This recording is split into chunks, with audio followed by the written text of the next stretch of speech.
സ്റ്റാർട്ടപ്പുകളിൽ ബിസിനസ്സുകളിൽ AI എന്ന് പറയുന്നത് ഒരു ഓപ്ഷനല്ല.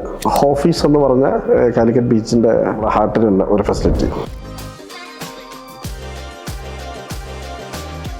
അപ്പോൾ സാറ് കഴിഞ്ഞൊരു വീഡിയോയിൽ പറഞ്ഞിട്ടുണ്ടായിരുന്നു AI അഡോപ്റ്റ് ചെയ്യാത്ത മാർക്കറ്റിൽ അവരൊരുപാട് ചലഞ്ചസ് നേരിടുന്നു പറഞ്ഞിട്ടുണ്ടായിരുന്നു. അപ്പോൾ അതിനെ പറ്റിയിട്ട് ഞങ്ങളുടെ പേജിൽ ഒരുപാട് ഡിസ്കഷൻസ് നടന്നിട്ടുണ്ടായിരുന്നു. അപ്പോൾ ഈ ഒരു കാലിക്കറ്റിലെ സ്റ്റാർട്ടപ്പുകളുമായി ബന്ധപ്പെട്ട ഒരു പുതിയൊരു ബിഗ് ന്യൂസ് എന്താണെന്ന് പറയുക. അപ്പോൾ AI അഡോപ്റ്റ് ചെയ്യാന്ന് സ്റ്റാർട്ടപ്പുകൾക്ക് മാത്രമല്ല വലിയ കമ്പനികളും ചെയ്തേ പറ്റുള്ളൂ. സ്റ്റാർട്ടപ്പുകൾ കൂടുതൽ പുതിയൊരു സംഗതി ആയതുകൊണ്ട് സ്റ്റാർട്ടപ്പുകൾ അതിൽ കൂടുതൽ വരുന്നു എന്നുള്ളതാണ് അതിൻ്റെ ഒരു സാധ്യത. അപ്പോൾ കാലിക്കറ്റ് മാർക്കറ്റിൽ നമ്മൾ പഠിക്കുന്ന സമയത്ത് ലോകത്തുള്ള പല പ്രധാനപ്പെട്ട കമ്പനികളിൽ ഇന്നോവേഷൻ ലീഡ് ചെയ്യുന്നവർ ഈ മലബാർ റീജിയനിൽ നിന്നുള്ളവരുണ്ട്. നമ്മളിപ്പോൾ നിലവിൽ കൊമേഴ്സ് AI ഇൻ്റഗ്രേറ്റ് ചെയ്തൊരു നല്ലൊരു കോഴ്സ് ഡെവലപ്പ് ചെയ്തു, ഭയങ്കരമായിട്ട് അത് ആക്സെപ്റ്റ് ചെയ്യപ്പെട്ടു. ഇനിയിപ്പം അതെന്ത് ഉദ്ദേശിക്കുന്നതെന്ന് വെച്ച് കഴിഞ്ഞാൽ മാർക്കറ്റിൽ AI അറിയുന്നവർ ടെക്നോളജി അതേപോലെ തന്നെ ഹെൽത്ത് കെയർ, കൊമേഴ്സ്, ഇതിലൊക്കെ AI ഉള്ള കമ്പനീഡായ ആളുകൾ കൂടുതൽ ട്രെയിൻഡായിട്ട് വരാൻ വേണ്ടിയിട്ടാണ് നമ്മൾ അത്രയും എഫോർട്ട് എടുത്തത്.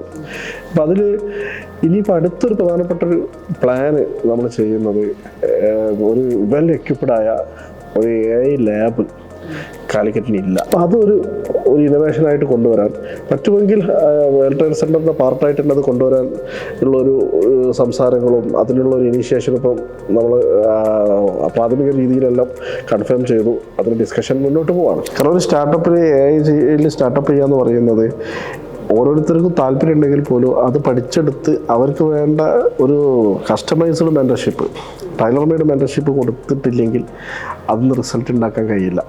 കാരണം അവരത് സ്വന്തം നിലക്ക് പഠിച്ചെടുക്കുക എന്ന് പറഞ്ഞാൽ ഭയങ്കര ബുദ്ധിമുട്ടാണ്. കാരണം AI എന്ന് പറയുന്നത് ഒരു ടെക്നോളജി ബേസ്ഡ് സാധനമാണ്. അതിന് ഓരോന്നിൻ്റെതായ പരിമിതികളും ഉണ്ട്. അപ്പോൾ അങ്ങനത്തെ കമ്പനികൾക്കെല്ലാം ഉപകാരപ്പെടുന്ന രീതിയിൽ നമ്മൾ അവർക്ക് ഇൻക്യുബേഷൻ ചെയ്യാനോ അതേപോലെ തന്നെ അവർക്ക് കമ്പനി രജിസ്റ്റർ ചെയ്യാൻ, വെർച്വൽ ഓഫീസായിട്ട് പ്രവർത്തിക്കാൻ, ചില ആളുകൾക്ക് വെർച്വൽ ഓഫീസ് മാത്രം മതിയാവും, ചില ആൾക്കാർക്ക് ക്യാബിൻസ് മതിയാവും, ചില ആളുകൾക്ക് ഏർലി സ്റ്റേജിൽ എന്ന് പറഞ്ഞു കഴിഞ്ഞാൽ ഒരു ഒക്കേഷണലി ഇവൻറ്റുകളൊക്കെ കണ്ടക്ട് ചെയ്യാനുള്ള ഫെസിലിറ്റി മതിയാവും. അതിന് കോഴിക്കോട് ഇപ്പം ഫെസിലിറ്റികളുണ്ട്. പക്ഷെങ്കിൽ പോലും കോഴിക്കോടിൻ്റെ ഹാർട്ട് ഓഫ് സിറ്റിയിൽ അങ്ങനത്തെ ഒരു ഫെസിലിറ്റി കൊടുക്കാൻ വേണ്ടിയിട്ട് നമ്മൾ ഓഫീസ് എന്ന് പറഞ്ഞ കാലിക്കറ്റ് ബീച്ചിൻ്റെ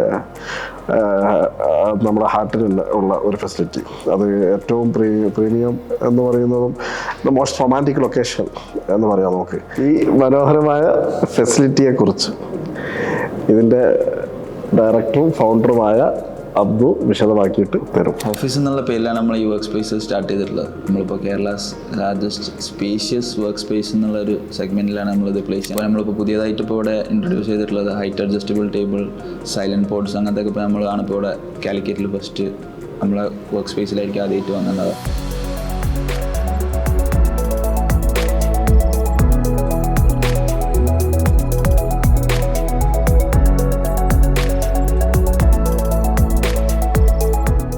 കാലിക്കറ്റിനെ ഒരു സ്റ്റാർട്ടപ്പ് റെഡിയാക്കുക എന്നുള്ളതാണ് നമ്മളൊരു മേജറായിട്ടുള്ള ഒരു ഫോക്കസായിട്ട് ശ്രദ്ധിക്കാൻ ഉദ്ദേശിക്കുന്നത്. കാരണം എന്തുകൊണ്ടെന്ന് വെച്ച് കഴിഞ്ഞാൽ ഒരു സ്റ്റാർട്ടപ്പിനും നിലനിൽക്കണമെങ്കിൽ മറ്റൊരു സ്റ്റാർട്ടപ്പ് ആവശ്യമുണ്ടോ? അപ്പോൾ ഒരുപാട് സ്റ്റാർട്ടപ്പുകൾ ഒന്നിച്ച് വ്യത്യസ്തമായ തീമുകളിൽ വർക്ക് ചെയ്യുമ്പോൾ മാത്രമാണ് നമുക്ക് അവിടെ ഒരു എക്കോസിസ്റ്റം ആയിട്ട് മാറ്റിയെടുക്കാൻ പറ്റുള്ളൂ. അപ്പോൾ അതുകൊണ്ട് അതിന് ഏറ്റവും നല്ല സ്ഥലം കാലിക്കറ്റിലാണ്. എന്നതുകൊണ്ട് തന്നെ ഈ എക്കോസിസ്റ്റം ബിൽഡ് ചെയ്യാനാണ് നമ്മളിപ്പോൾ 2026 കൂടുതൽ ഫോക്കസ് ചെയ്യുന്ന ഒരു മെയിൻ അജണ്ട. അത് AI in food, AI in restaurants, AI in tech, medical, വ്യത്യസ്ത മേഖലകളും. അപ്പോൾ ഒരു 100 ക്വാളിറ്റിയുള്ള AI സ്റ്റാർട്ടപ്പുകളെ മെൻറ്റർ ചെയ്ത് കൊണ്ടുവരിക എന്നുള്ളതാണ് നമ്മൾ പ്ലാൻ ചെയ്യുന്നത്. പക്ഷെ അത് ഒറ്റയടിക്ക് 100 നമുക്കൊരിക്കലും ചെയ്യാൻ കഴിയില്ല. ഓരോ ബാച്ചായിട്ട് അവർക്ക് വേണ്ടിയിട്ടുള്ള റിസർച്ച് സപ്പോർട്ട്, ഫൗണ്ടേഴ്സിനുള്ള ലാക്ക് ചെയ്യുന്ന നോളജിനെ ടെക്നോളജി നോളജുകൾ അപ്ഡേഷൻ കൊടുക്കണം. പിന്നെ ഫണ്ടിങ്ങിനുള്ള റെഡിയാക്കേണ്ട കാര്യങ്ങളുണ്ട്. റിപ്പോർട്ട്സുകൾ ക്ലിയർ ചെയ്ത് കൊടുക്കുക, അവരുടെ ഫിനാൻഷ്യൽ ലിറ്ററസി അഷ്യൂർ ചെയ്യുക. ഇതൊരു വലിയൊരു പ്രോസസ്സാണ്. അപ്പോൾ അതിനുള്ള ഏറ്റവും നല്ല കൺസൾട്ടൻസികളും അതിനുള്ള ഇൻഫ്രാസ്ട്രക്ചറും അത് ഫണ്ട് ചെയ്യാനുള്ള ആളുകളും ഒക്കെ നമ്മളെ ചുറ്റുവട്ടത്തുണ്ട്. നമുക്കത് എനാബിൾ ചെയ്യാൻ പറ്റും. അതാണ് that is a big good news for Calicut in AI and research.